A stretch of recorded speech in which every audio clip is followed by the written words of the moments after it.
ओम गंग गणपति नमः। हमारा अस्तित्व शिव से ही जन्मा है, शिव में ही समाहित है, शिव ही हमारे स्वामी हैं, उन्हीं के चरणों में हमारी आस्था का परम धाम है। नमस्कार दोस्तों, हर हर महादेव। सावन मास के सभी परिजनों को हार्दिक शुभकामनाएं।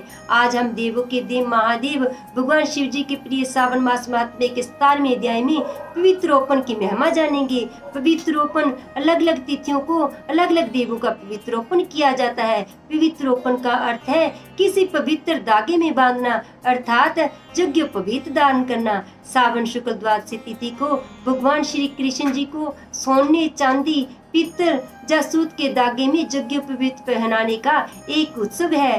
पवित्रोपण जो लोग मोक्ष के आकांक्षी हैं उन्हें कृष्ण पक्ष में, अन्य लोगों को शुक्ल पक्ष में करना चाहिए। शुरू करते हैं सावन मास महात्म्य का 17वां अध्याय। सभी प्रेम से बोले हर हर महादेव। भगवान शिव ने ब्रह्मपुत्र संत कुमार से कहा, अब मैंने तुम्हें सावन शुक्ल सप्तमी की व्रत कथा बता दी है, अब तुम सावन शुक्ल की अष्टमी की व्रत कथा ध्यान पूर्वक सुनो। सावन शुक्ल सप्तमी को अधिवासन कर अष्टमी के दिन पवित्रोपण करना चाहिए। जो मनुष्य पवित्रता बनवाता है उसका फल कहता हूँ। पवित्रता बनवाने वाला यज्ञ, व्रत, दान तथा सभी तीर्थ व सेचन का फल प्राप्त कर लेता है, क्योंकि सर्वगता शिवा सब में निवास करती है। अंत उसे न आदि व्याधि दुख पीड़ा होती है और न शत्रु का भय रहता है। उसे कोई ग्रह पीड़ा नहीं पहुंचा सकता। उसके समस्त कार्य अपने आप होने लगते हैं। राजाओं के पुण्य की वृद्धि करने वाला इससे बढ़कर दूसरा कोई साधन नहीं है। सावन शुक्ल सप्तमी के दिन अधिवासन करके देवी के लिए उत्तम पुष्प, फल, गंध, सब प्रकार की पूजन सामग्री लेकर अनेक प्रकार के नैवेद्य, वस्त्र, आभूषण आदि एकत्रित करें। फिर पवित्रता निर्माण करके पंचगव्य प्राशन करना चाहिए। फिर चरु द्वारा दिग्बली और अधिवासन कर सुंदर वस्त्रों से पवित्रता का आच्छादन करना चाहिए। 100 बार देवी के मूल मंत्र से अभिमंत्रित करके पवित्रता को देवी के सामने स्थापित करना चाहिए। देवी का सुंदर मंडप का निर्माण कर रात्रि जागरण करना चाहिए। अगले दिन प्रातःकाल स्नान करके दिशाओं में बलि देनी चाहिए। विधिवत देवी की पूजा करने के बाद स्त्री तथा ब्राह्मणों को भोजन कराना चाहिए तथा दक्षिणा देनी चाहिए। राजा को दृढ़ता के साथ नियमों का पालन कर उसे स्त्री, जुआ, शिकार और मांस का त्याग करना चाहिए। ब्राह्मणों और आचार्यों को सभा अध्याय का और वैश्यों को व्यापार का और खेती का कार्य बंद करके कम से कम आधा दिन देवी के ध्यान में अपने मन को लगाना चाहिए। हो सके तो 5 या 7 दिन देवी का ध्यान करना चाहिए। जो ज्ञानी सविधि पवित्रोपण नहीं करता उसका पूरे वर्ष का पूजा अर्चन निष्फल हो जाता है। अंत मनुष्य को भक्ति पूर्वक देवी परायण होकर प्रति वर्ष पवित्रोपण करना चाहिए। कर्क अथवा सिंह का सूर्य हो जाने पर सावन शुक्ल अष्टमी के दिन देवी के लिए पवित्रोपण करना चाहिए। इसे नित्य कर्म समझकर करना चाहिए। संत कुमार ने कहा, हे देवाधिदेव महादेव, आपने जो पवित्रोपण बताया है उसके निर्माण की विधि ठीक तरह से मुझे समझाइए।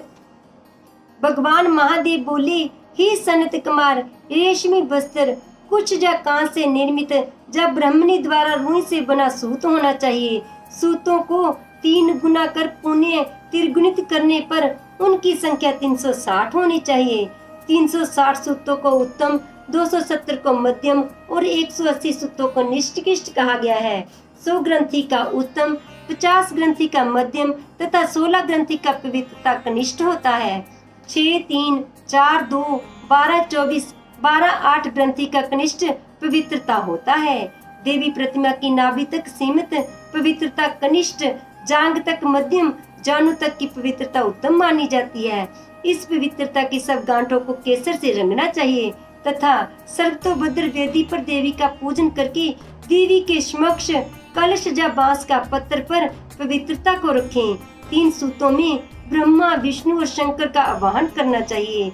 9 सूतों में ओंकार, सोम, दहनी, नाग, रवि, ईश और विश्व देव का आवाहन करना चाहिए। हे सनत कुमार, अब मैं तुम्हें ग्रंथियों में देवों की स्थापना की विधि बताता हूँ।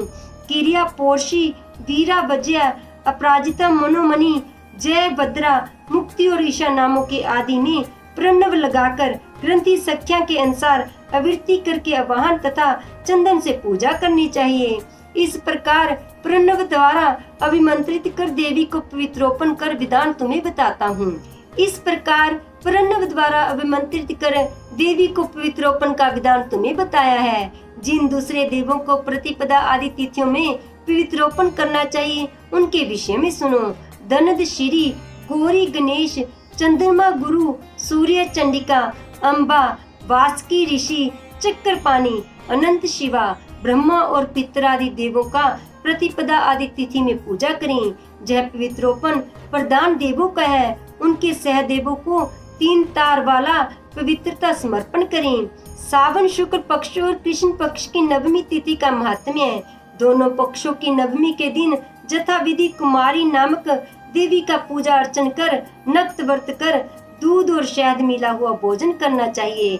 जहाँ उपवास रखकर इस दिन कुमारी नाम से देवी का निरंतर पूजन करना चाहिए। चांदी की प्रतिमा बनाकर उसमें भक्ति पूर्वक दुर्गा पाप नाशनी का कनेर के फूल, गंध, अगर, चंदन, दशांग, धूप और लड्डू द्वारा पूजन करना चाहिए। कुमारी लड़कियों को भोजन कराने के बाद ब्राह्मणों को भक्ति पूर्वक भोजन कराना चाहिए।